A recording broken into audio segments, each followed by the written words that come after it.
Good morning, everyone. Today, I'm presenting a groundbreaking analysis that reveals how a specific business model fundamentally altered the real estate landscape in one of Mexico's most coveted destinations. We're examining the phenomenon of master brokers in Tulum, Mexico, and their unprecedented contribution to what we now recognize as the first documented real estate bubble caused specifically by excessive commission structures. This isn't just another story about market speculation or easy credit. This is about how a commission-based business model, when adopted virally across an entire market, can create systemic distortions that lead to economic catastrophe. Our analysis covers the period from 2018 to 2025, during which Tulum experienced extraordinary growth followed by a devastating crash. The data we'll explore today reveals correlation coefficients that are rarely seen in economic analysis and economic impacts measured in hundreds of millions of dollars. Let's dive into this fascinating and cautionary tale of how commission structures can reshape entire markets. To understand the magnitude of what happened in Tulum, we need to first establish the timeline. Between 2018 and 2023, Tulum's real estate market experienced what can only be described as unprecedented growth. Property values soared, international investment poured in, and the destination became synonymous with luxury real estate investment opportunities. However, this growth story took a dramatic turn in 2024 and 2025, when the market experienced a severe correction with price drops reaching 30% across various segments. But here's what makes this case extraordinary. Our statistical analysis reveals that this wasn't a typical market correction driven by external economic factors or credit tightening. Let me share the key findings that make this case unique. First, we discovered an 89.8% correlation between master broker commissions and real estate prices. To put this in perspective, correlations above 70% are considered very strong in economic analysis. A correlation approaching 90% suggests an almost direct causal relationship. Second, commission rates in Tulum reached 9.5% in 2023, compared to a national average of just 4.5%.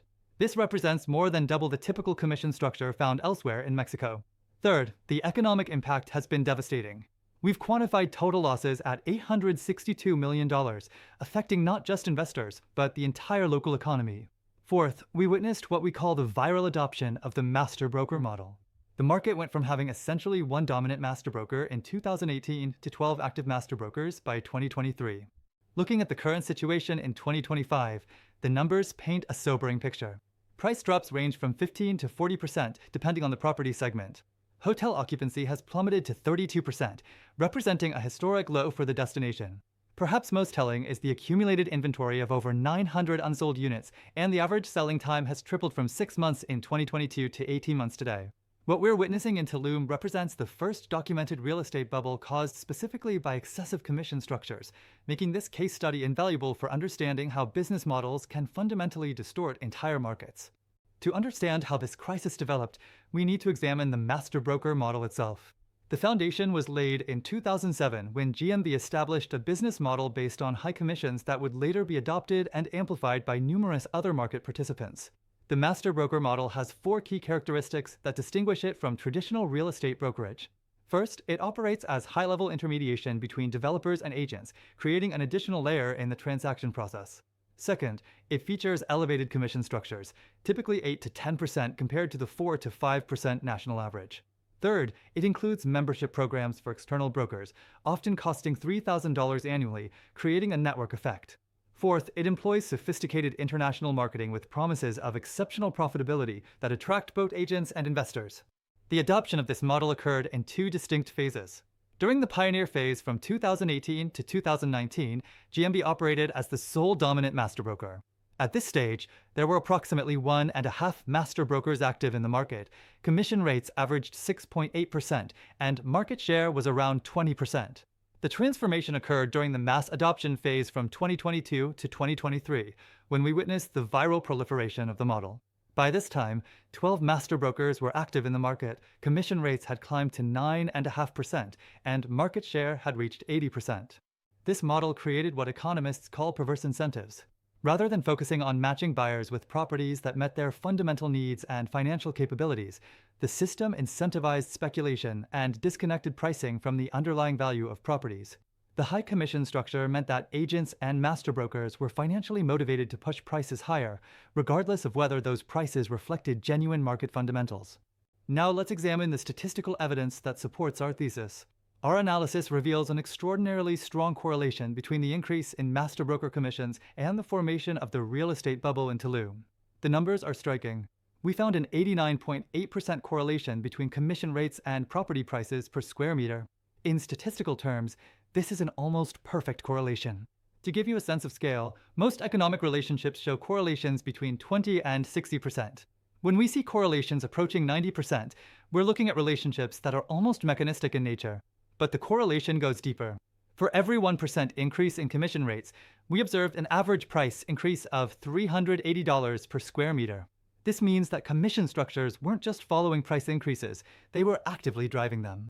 We also discovered a 78.9% correlation between commission rates and the number of new projects launched. This suggests that higher commissions not only inflated prices, but also stimulated oversupply, as developers rushed to capitalize on the inflated market conditions. The chart you see demonstrates this relationship visually. Notice how the data points follow an almost perfect linear progression, with the regression line showing an R-squared value of 0.898. This level of correlation is rarely seen in real estate markets and strongly suggests a direct causal relationship. This correlation pattern tells us that high commissions weren't simply a result of market prosperity. Instead, they were an active causal factor driving price formation. The commission structure created a feedback loop where higher commissions justified higher prices, which in turn justified even higher commissions, creating an unsustainable spiral that ultimately led to market collapse. One of the most insidious aspects of the master broker model was how it created a dysfunctional secondary market through differentiated commission structures. This is where we see the true systemic impact of the model beyond just price inflation. The commission structure created a clear hierarchy. Presale properties commanded 8 to 10% commissions, while resale properties only offered 5 to 6%. This seemingly small difference had profound consequences for market functioning. When agents and master brokers could earn significantly more from selling new developments compared to existing properties, they naturally focused their marketing efforts, client relationships, and promotional activities on presales. This created what we term inadequate promotion of resale properties. The consequences were severe and measurable. By 2025, over 900 units had accumulated in the unsold inventory. The average selling time for properties increased from 6 months in 2022 to 18 months today. Most dramatically, a price gap emerged between presale and resale properties, reaching 25 to 35% by 2025. The chart shows how this price gap evolved over time, starting at just 5% in 2018 and accelerating dramatically after 2022 when the master broker model reached mass adoption. This gap represents a fundamental market dysfunction where identical properties command vastly different prices based solely on whether they're being sold as new developments or existing properties. This dynamic revealed a fundamental flaw in the differentiated commission model. By creating incentives that systematically favor one market segment over another, the system generated distortions that prevented the efficient functioning of the real estate market as a whole. Instead of a unified market where properties compete based on their intrinsic value and characteristics, Tulum developed a two-tier system where commission structures determined market access and pricing power. Let's now examine the quantified economic impact of this crisis. The numbers are staggering and demonstrate how commission-driven market distortions can generate losses across multiple dimensions of an economy. The total economic impact reaches $862 million. This figure encompasses direct losses from price corrections, excessive commission payments, and broader economic effects including employment and business closures. Breaking this down, $750 million represents losses from price drops as properties corrected from their artificially inflated values. An additional $112 million represents losses specifically attributable to excessive commission payments that exceeded normal market rates. Beyond the financial losses, 900 jobs have been lost as the real estate sector contracted and related businesses closed or downsized. But the impact of the master broker model adoption goes even deeper. We estimate that $892 million in losses can be directly attributed to the adoption and proliferation of the master broker model itself. The maximum overvaluation reached 48 index points per adoption, meaning that each additional master broker entering the market contributed to systematic price inflation. At the peak of the bubble, 80% of the market was controlled by master brokers, representing an unprecedented concentration of market power in the hands of intermediaries rather than actual property developers or end users. The charts illustrate both the breakdown of economic losses and the progression of market concentration over time. What we see is not just a market correction, but a systematic unwinding of artificial value creation that was built entirely on commission-driven incentives rather than fundamental economic value. This quantified impact demonstrates that the master broker phenomenon wasn't merely a local market inefficiency, but a systemic distortion that generated economy-wide losses affecting investors, workers, businesses, and the broader Tulum community. To fully appreciate the uniqueness of the Tulum case, let's compare it with other well-documented real estate bubbles. This comparison reveals why Tulum represents a fundamentally different type of market distortion. The Tulum bubble lasted 5 years, from 2018 to 2025, with a maximum price increase of 108%. The current drop stands at 33% and may continue. Peak commission rates reached 9.5%, representing a 111% premium over national averages. Most importantly, the main causal factor was excessive commission structures. Compare this to Spain's real estate bubble from 2000 to 2008. That bubble lasted 8 years with a maximum price increase of 90% and a maximum drop of 42%. However, average commission rates remained at 3.5% throughout the period, and the main factors were easy credit availability combined with speculative investment. The charts clearly show these differences. While Tulum had a shorter duration and smaller geographic scope than Spain's bubble, it achieved higher peak price increases and was driven by a completely different mechanism. The commission rate differential is particularly striking. Tulum's peak rates were nearly 3 times higher than Spain's average rates. What makes Tulum unique among real estate bubbles is that it represents the first documented case where commission structures themselves were the primary causal factor.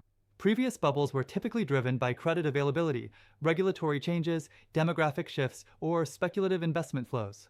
Tulum demonstrates how business model adoption can create systemic market distortions independent of these traditional factors.